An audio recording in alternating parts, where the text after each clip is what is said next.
ভিডিওটির একমাত্র স্বত্বাধিকার itbari.com এবং অনলাইন স্কুল bd.blogspot.com এর। ডিয়ার লার্নার্স, ধারাবাহিকভাবে এসইও টিউটোরিয়ালগুলোতে আমরা ছিলাম সোশ্যাল বুকমার্কিং নিয়ে। তো সোশ্যাল বুকমার্কিংয়ের আজকেই শেষ পর্ব। আজকের পর্বে আমরা আরেকটি জনপ্রিয় সোশ্যাল বুকমার্কিং সাইট স্টাম্বল আপন, এই সাইটে আমরা বুকমার্কিং করে আপনাদেরকে দেখাবো। তো এটা করার মাধ্যমে আমরা আজকের মতো এখানে সোশ্যাল বুকমার্কিংয়ের টিউটোরিয়ালগুলো বিদায় নিব। তো stumble-upon.com এই সাইটে গিয়ে আমরা লগ ইন অবস্থায় আছি। আপনাকে প্রথমে অ্যাকাউন্ট খুলে নিতে হবে। যেহেতু অ্যাকাউন্ট খোলা খুবই একটা সিম্পল ব্যাপার, আমরা তাই দেখালাম না। তো এখানে আমরা দেখুন স্টাম্বল আপনে লগ ইন অবস্থায় আমাদের হোম পেজে বিভিন্ন পোস্ট, বিভিন্ন ক্যাটাগরি দেখতে পাচ্ছি। তো এখানে আমাদের যে লিঙ্কগুলো আছে সেগুলো আমাদেরকে যোগ করতে হবে। তো লিঙ্ক কীভাবে যোগ করবেন চলুন আমরা একটু দেখে নেই।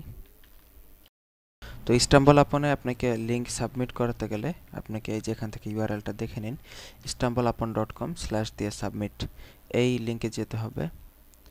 তো অবশ্যই অ্যাকাউন্টে লগ ইন অবস্থায় থাকতে হবে। লগ ইন অবস্থায় থাকার পর আপনি stumble-upon/submit এই লিঙ্কে গেলে এরকম একটা পেজ দেখতে পাবেন। তো এখানে ওয়েব পেজ যে অ্যাড্রেস, আমাদের যে অ্যাড্রেসটা আছে সেটা আমরা এখানে লিখব। তো ওয়েব পেজের অ্যাড্রেস লেখার জন্য আমরা আমাদের ওয়েবসাইটে যাই। ওয়েবসাইটে গিয়ে আমাদের যে অ্যাড্রেসটা আছে, ইউআরএলটা, সেটা নিয়ে আসি। আমরা এখানে আমাদের অনলাইন স্কুল বিডি ব্লগেও যেতে পারতাম। তো ওটা যেহেতু একটা বাংলা সাইট, তো কাজে আমি গেলাম না। আপনি চাইলে বাংলা সাইটেও যেতে পারেন, এটা কোনো প্রবলেম না।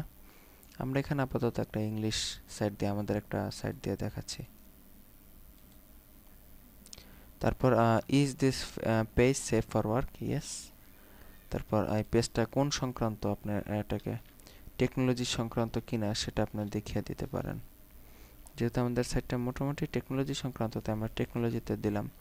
অ্যাড ট্যাগস, আপনি এখন এটা যে সম্পর্কিত পোস্ট সে সম্পর্কিত একটা কিছু ট্যাগ অ্যাড করবেন। যেহেতু আমাদের এই পোস্টটি আপনার how to hide folder, lock folder, মানে ফোল্ডার লকিং সংক্রান্ত। তো আমরা এখানে কিছু tag, hide folder, lock folder, folder hiding, এ ধরনের কিছু ট্যাগ ইউজ করলাম। তারপর রাইট এ কমেন্ট অপশনাল, এখানে আপনি আপনার পোস্টটা কী সম্পর্কিত সেটা সম্পর্কে একটা কমেন্ট লিখতে পারেন। এটা অপশনাল, আপনি লিখলেও লিখতে পারেন, না লিখলে নাও লিখতে পারেন। তো সরি, আমাদের এখানে আপনাদের দেখাতে গিয়ে ক্লিক হয়ে গেছে এই কারণে। তো এটা এই লিঙ্কগুলো সাবমিট করার পর আপনি অ্যাড দিস পেজ এখানে ক্লিক করবেন। তো অ্যাড দিস পেজ ক্লিক করার পর দেখুন thanks for adding this page Abdul. তো এখানে হয়ে গেছে। তো এখন আপনাদের একটা যে কথাটা আমি বলবো, যে অনেক সময় আপনারা দেখে যখন বিভিন্ন মানে ওডেস্ক, freelancer.com এই ধরনের বিভিন্ন ফ্রিল্যান্সিং সাইটে যখন কাজ করবেন, তখন অনেক সময় ক্লায়েন্ট এই কাজের প্রমাণ চাবে। আপনি যে বুকমার্কিং করিয়েছেন সেটা প্রমাণ চাবে। তো আপনি তখন কিভাবে প্রমাণ দিবেন ক্লায়েন্টকে? কারণ বুকমার্কিং করানোর ম্যাক্সিমাম টাইমে আপনি যে বুকমার্কিং করিয়েছেন সেটার লিস্ট কিন্তু, সেটার লিঙ্ক কিন্তু থাকে না। আমরা এই যে দেখুন এখানে আমরা স্টাম্বল আপনে বুকমার্কিং করিয়েছি, কিন্তু এটার লিঙ্ক কিন্তু নাই। উপরে যে লিঙ্কটা আছে সেই লিঙ্কে যদি আপনি যান, আপনার এই পোস্ট দেখতে পাবেন না। তো সেই ক্ষেত্রে আপনি ভিডিও ক্যাপচারিং, আপনার স্ন্যাপশট নামে একটা সফটওয়্যার আছে অনলাইনে, সেটা ইনস্টল করে আপনি সেটা দিয়ে এই পেজের একটা ছবি তুলে রাখতে পারেন। তো সেই পেজের একটা ছবি তুলে রাখলে তো আপনার পরবর্তীতে দেখবেন এই ছবিগুলো আপনি ক্লায়েন্টকে সাবমিট করবেন, তখন ক্লায়েন্ট বুঝতে পারবে যে আপনি ওনার সাইটের জন্য সোশ্যাল বুকমার্ক করিয়েছেন। তো এইভাবে করবেন। সোশ্যাল বুকমার্কিংয়ের প্র্যাকটিক্যাল দেখানোর পেজগুলোতে আমাদের টিউটোরিয়াল আজকের মতো এখানেই শেষ হচ্ছে। তো ভালো থাকবেন সবাই।